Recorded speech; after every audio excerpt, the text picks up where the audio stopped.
Hello बच्चों, आज की क्लास में हम डिस्कस कर रहे हैं हमारी वर्कशीट नंबर 20 और हमारी वर्कशीट का शीर्षक है समांतर श्रेणी ए यानी एपी पर शाब्दिक समस्याएं। तो यानी आज हम शाब्दिक समस्याओं को हल करेंगे। तो अब देखते हैं हमें पहली क्या समस्या दी गई है। पहली समस्या है 2 अंकों की कितनी संख्याएं 3 से विभाज्य हैं, यानी ऐसी कितनी संख्याएं 2 अंकों वाली हैं जो हम 3 से भाग कर सकते हैं। तो सबसे पहले तो हमें ये पता होना चाहिए कि हमारी 2 अंकों की संख्याएं शुरू कहाँ से होती है। जैसे गिनती होती है ना हमारी 1, 2, 3, ये सारे एक एक अंक में हैं। तो 2 अंक कब आते हैं? जब हमारे पास 10 आ जाता है, तब 2 अंक शुरू होते हैं। 10, 11, 12 ऐसे चलता चलता 99 तक हमारे अंक जो हैं वो 2 रहते हैं। अब इन 2 अंकों की संख्याओं में सबसे पहली संख्या जो 3 से भाग हो रही है, क्या 10 3 से भाग होगा? नहीं, वो उसके पहाड़े में नहीं आता। 11 क्या 3 के पहाड़े में आता है? नहीं आता। 12 आता है? हाँ, 12 3 के पहाड़े में आता है, तो हम 12 को लिख लेंगे। फिर 13 और 14 3 के पहाड़े में नहीं आते, 15 आ जाता है, और फिर 18, 21 ऐसे चलता है। अब ये इसी ढंग से आगे बढ़ता रहेगा। अब लास्ट संख्या दी हुई है 99, तो 99 3 से भाग होगा? चेक करें, 99 तो 3 से भाग हो सकता है। तो लास्ट हमारी संख्या हो गई समांतर श्रेणी की 99। तो अब हमारे पास समांतर श्रेणी बन गई है 12, 15, 18, 21 और कंटिन्यू होकर ये लास्ट में हमारे पास आ रहा है 99। अब अगर हम इसे माने कि ये हमारा A1 है, ये A2 है, ये A3, ये A4, लेकिन ये नहीं पता कि 99 कौन से नंबर पर आएगा, यानी ये है AN जिसका N हमें पता नहीं, और वही n हमको निकालना है। अगर वो n निकाल लिया तो हमें पता चल जाएगा कितनी संख्याएं विभाज्य हैं 3 से। तो अब हमें फॉर्मूला हम सीख ही चुके हैं, an बराबर a plus n minus 1d।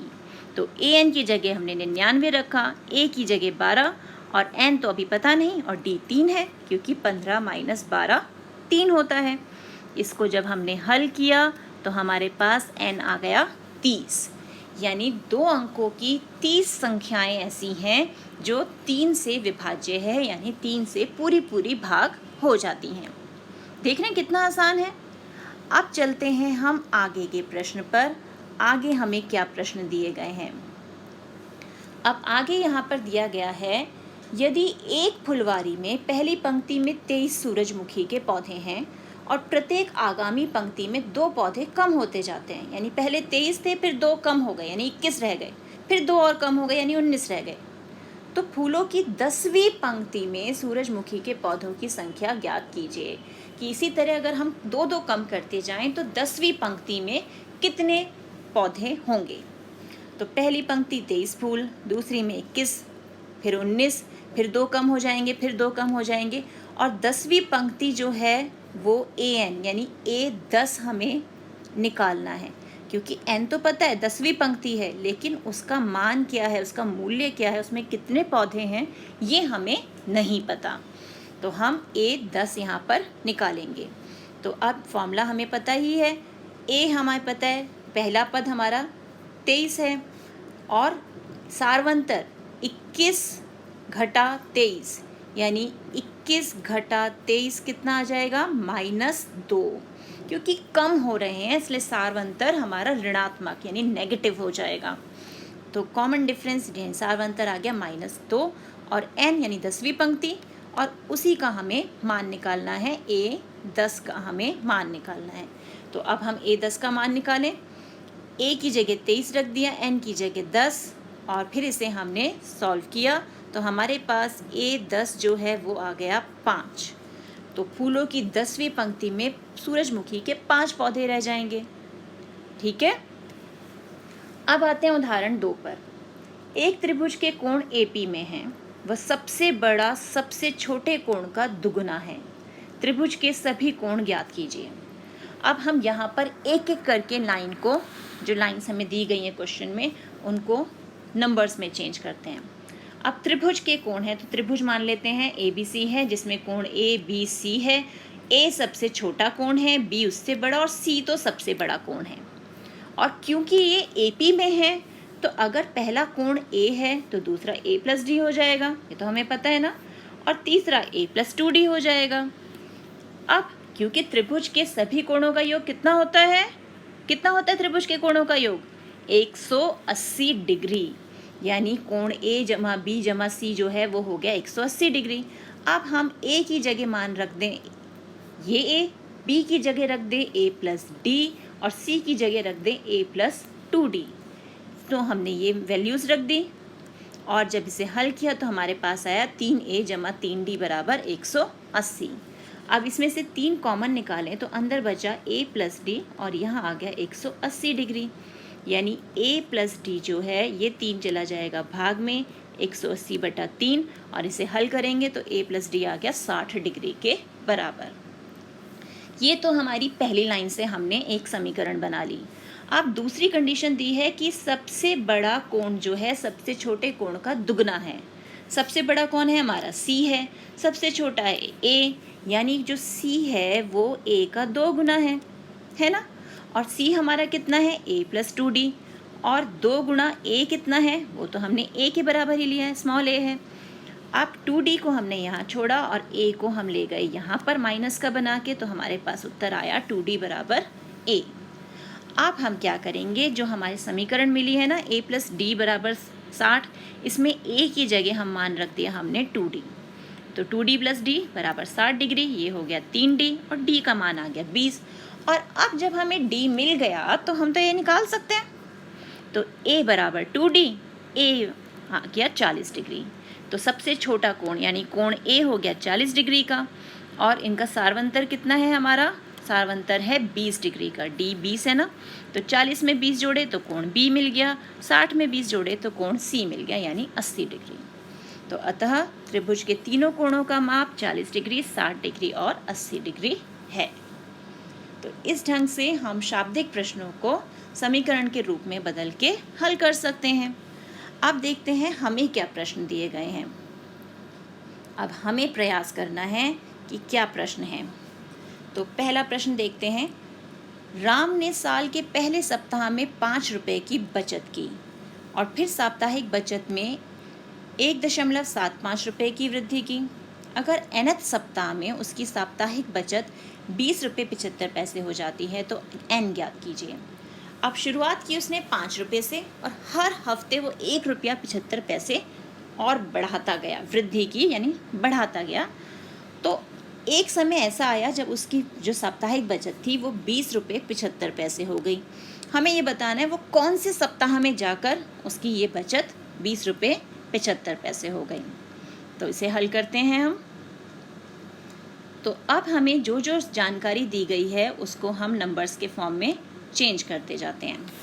तो सबसे पहले क्या दिया गया है हमें कि उसने 5 रुपये से अपनी बचत शुरू की, तो शुरुआती बचत 5 रुपये की, फिर 1 रुपया 75 पैसे और बढ़ा दिया यानी 6 रुपये 75 पैसे हो गया, फिर 1 रुपया 75 पैसे फिर बढ़ा तो यानी 8.50 हो गया। और इस तरह करते करते करते वो साप्ताहिक बचत उसकी कितनी हो गई 20 रुपये 75 पैसे। तो अब अगर हम ध्यान से देखें ये A1, ये A2, ये A3 और ऐसे करते करते ये है AN, लेकिन हमें ये नहीं पता कि ये कौन से सप्ताह में है, यानी हमें यहाँ पर इसका N ढूंढना है। तो A हमारे पास है 5, D है 1.75 और AN जो है वो है 20.75 और N हमें निकालना है। तो फॉर्मूला हमारा क्या है, AN = A + N - 1D। तो मान रखें AN की जगह हमने रख दिया 20.75 बराबर A कितना है 5 जमा N - 1 D है 1.75। अब इसे हल करते हैं। यहाँ आया 5 माइनस का बन के और ये 1.75 जो है ये चला गया भाग में और यहाँ रह गया N - 1। अब इसे हम हल करें, हल करके हमें क्या मिलेगा, यहाँ मिला 15.75 बटा 1.75 बराबर N - 1। दशमलव से दशमलव कैंसिल, तो हमारे पास आ गया N - 1 बराबर, इसे काटेंगे तो मिलेगा हमें 9। तो N हो गया 9 जमा 1 यानी 10। यानी 10वें हफ्ते में जाके 10वें सप्ताह में उसकी जो बचत है वो 20 रुपये 75 पैसे हो जाएगी। तो इस ढंग से हम अपना पहला प्रश्न हल कर सकते हैं। यहाँ पूरा उत्तर लिखेंगे, 10वें सप्ताह में बचत 20 रुपये 75 पैसे हो जाएगी। अब देखते हैं हमारा दूसरा प्रश्न क्या है। दूसरा प्रश्न दिया गया है, 10 से 250 के बीच कितनी संख्याएं 4 से विभाज्य हैं। यानी हमारी संख्याएं हैं 10 से 250 के बीच में, तो बहुत सारी संख्याएं होंगी, लेकिन हमें बस उतनी संख्याएं ढूंढनी हैं जो 4 से पूरी भाग हो जाएं। तो ये भी स्टार्ट करते हैं। अब हमें 10 से काउंट करना है ना, तो हम अपनी सबसे पहले समांतर श्रेणी बनाते हैं। तो पहली संख्या 10 और उससे हमें बढ़ते जाना है 250 तक। अब पहले देखो, क्या ये 10 4 से भाग हो सकता है? नहीं हो सकता। आगे बढ़ते हैं, 11 4 से भाग होगा?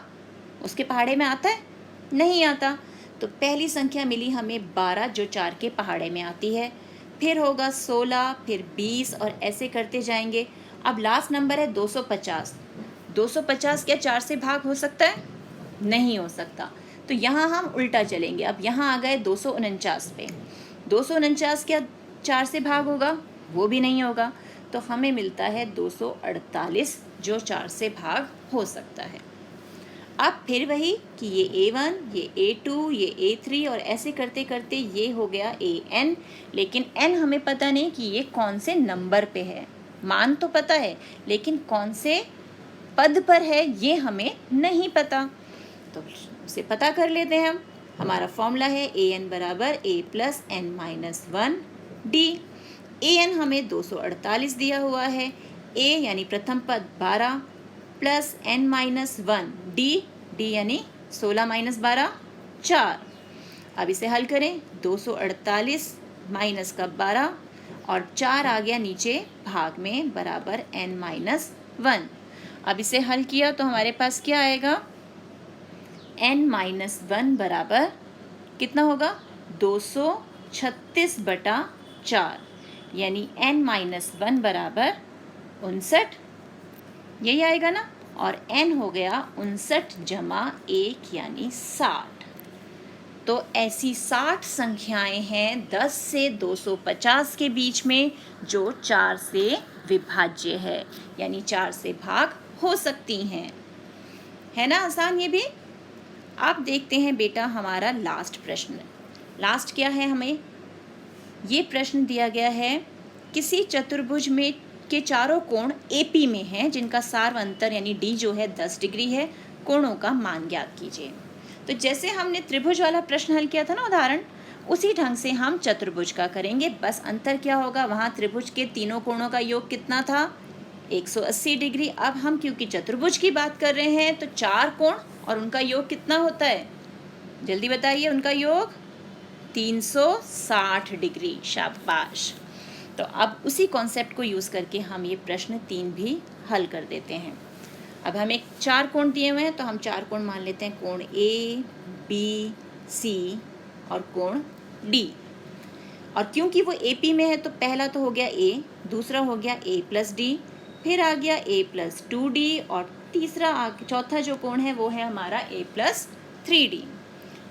और हमारी चतुर्भुज के चारों कोण हैं तो हमारी प्रॉपर्टी क्या होगी कि A, कोण B, कोण C, इन सब का योग जो है वो हो गया 360 डिग्री के बराबर। अब इनका मान रख देते हैं, A plus D, A plus 2D और A प्लस 3D। ये हैं हमारे 360 डिग्री। तो पूरा हल किया तो हमारे पास आ गए 4 तो A आ गए और 6 D हो गए हमारे 360 के बराबर। अब D का मान तो हमें दिया हुआ है तो 4A, D की वैल्यू रख देते हैं 360 माइनस 6D यहाँ माइनस का बन के आया और D की वैल्यू रख दी 10, यानी 4A हो गया हमारा 360 माइनस 60, यानी 4A बराबर 300 और A हो गया 300/4, कितना हो जाएगा? 75। तो अब हमें A मिल गया। A मीन्स हमें एंगल A मिल गया, वही हमारा A के इक्वल है, ये हो गया 75 डिग्री।